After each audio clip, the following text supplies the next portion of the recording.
So I found some of these endless answer phone messaging cassettes on eBay. So I was just going to make a quick video about them. Like, I've been making a lot of tape loops, trying different lengths and different splices, and I even came up with my own kind of way of making longer tape loops by installing bearings in them. But I wanted to see how these kind of manufactured ones were made. So I'm going to take one of these apart. Yeah, so having a look at these Panasonic endless cassettes, KX-C030.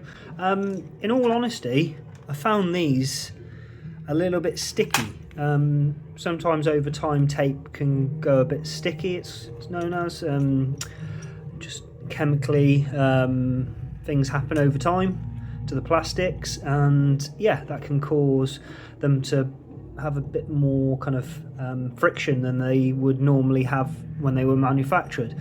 So I took this one apart just to see if there was anything wrong with it, and there wasn't. You know, it was just a case of kind of freeing it up, getting it moving. And there's also oils out there that you can use for tape, to, you know, magnetic tape, to help improve kind of their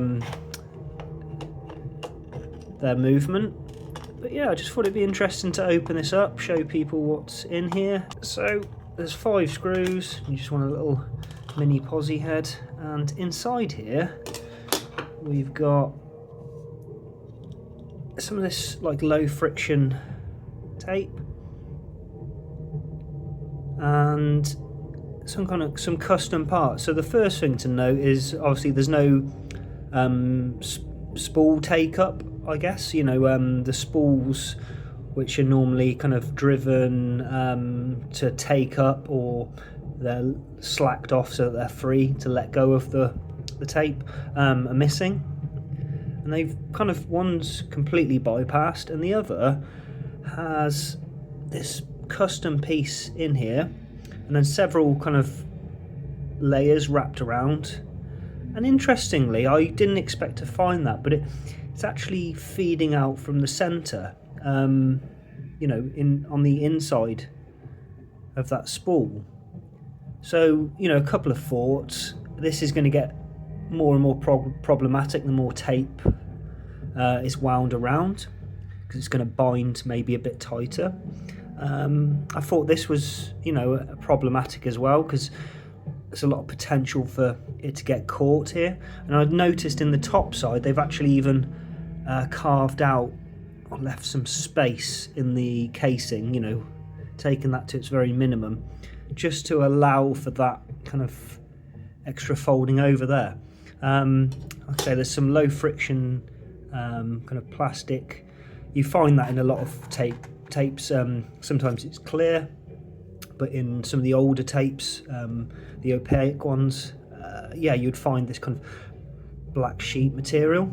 And other than that, everything else is pretty much the same. You've got some little small wheels to reduce friction, and a magnetic shielding piece, and your standard kind of felt, you know, pad. So nothing too out of the ordinary. I think the most interesting thing is, you know, these cases for a start are different, although they look the same. And this piece in the middle here. So I'm going to have a chat to a friend and see whether, you know, what he thinks about making some of this stuff up. 3D printing isn't something I've ever been really that interested in. I think there's enough plastic on the planet without making more, to be honest. Sometimes, you know, there's a place for it, for repairing other stuff, but by and by I'd rather use, you know, wood, metal and glass, and, you know, more kind of relatively natural materials. There is a bit of a debate about that, how natural a material is. I mean, anyway, so that was the 30-second one by Panasonic, and then as I said at the beginning of this video, these ones were binding a bit, but I found this one, the Comtel, works straight out the case. So I wanted to open that up and just show you why. And I think that, interestingly, this one is a little bit more developed than the Panasonic. So they're identical in that they've both got 5 screws to hold it together, and it looks very much like a normal cassette. The one thing about using these is they do only work one side up, which is a bit of a disadvantage. Now, some of my machines that I've been making play tapes forwards and backwards, and that's why, you know, part of me thinks this is the way to go, because I can extend the tape loop but make it equal in both directions. And the other advantage of that is that you can use both sides of the tape, so you could have 2 recordings and play either side forwards and backwards with machines. With these ones, it's only going to be possible to go in the standard direction. I wouldn't want to think what would happen if you try to flip this over and reverse. What it's going to try and do is pull this section, give me a second, no, it's going to pull down from here, and there's going to be no way for it to take up, so it's just going to become an absolute mess. So let's have a look inside this other type just to see what they've done, very gently, because I don't want to have to do it all again. Okay, so the big difference here to note to begin with is there's 2 custom pieces in here, and the loop's going around this second custom piece. Other than that, it's similar in construction. It's got a smaller inner, outer diameter for that reel. I would have thought having, I don't know, I guess proof's in the pudding. You can get some tools to test tape tension, and maybe there's, you know, a way you could potentially do that. But my thoughts would have been that this, you know, this would be better. So maybe what, you know, this is the piece that's really making the difference here. So yeah, I've just thought it'd be interesting for people to see that. Same thing kind of going on. As the tape is taken back up, it's spooled onto here around the outside, and then it's pulled from the inside by the capstan over this new insert piece. So I did say it with that one, but I mean, this is the one that I'll ask my friend to help me with. And just like the other one, they've gone to a bit of effort to minimise any wear. Interestingly, there isn't a friction, reducing kind of film in this one. This second, Comtel. But they have gone to a lot more effort to carve out some space in the casing. So yeah, there you go. I picked mine up for, I got all 3 of these actually for just over £10 with the postage. Don't go mad pushing the prices up on these things. There's plenty of them out there for all of us, so yeah, just wait until one comes up for the right price. So until next time, peace, love and tape loops. Bye now. So I thought it'd be interesting to show these endless cassettes working. I've got some vocal samples that I found on a unlabeled tape, which is always interesting. It's kind of like Middle Eastern female vocals. And then I'm sending that via my mixer back into this PMD 222. And we're going to take about 30 seconds worth of this because I'm at normal speed. So that's about 30 seconds. So if we take it out of record now. There we go. And then I'm going to take a bit of something else I found earlier. So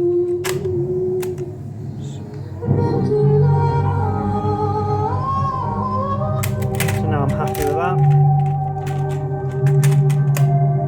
Play that over here. And we can take a sample of this onto our other loop.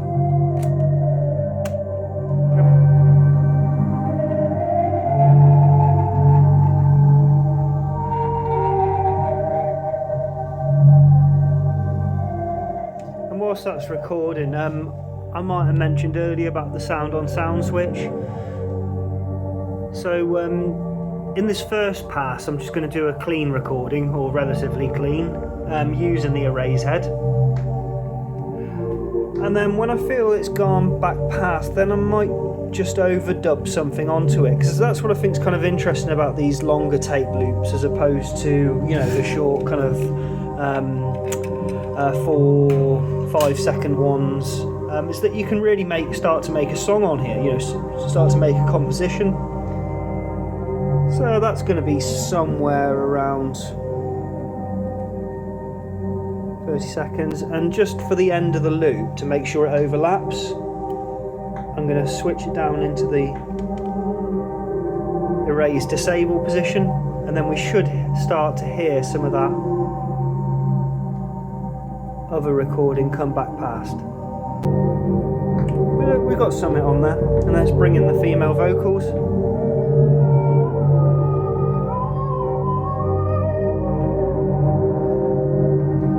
Maybe do a little bit of EQ into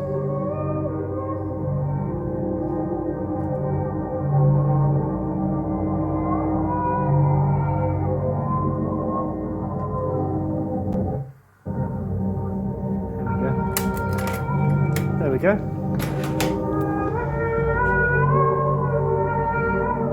And just to add a bit more texture to it all, let's see what else we've got over here. This is my tape library. Let's just grab some burbs, and we're going to chuck that onto here.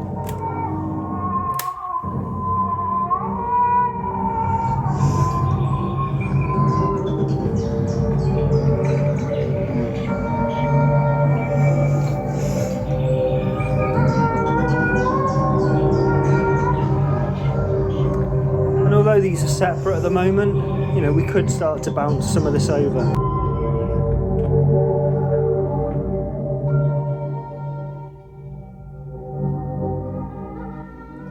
What's really cool about these 30-second loops is, yeah, quite quickly you can build yourself up a track.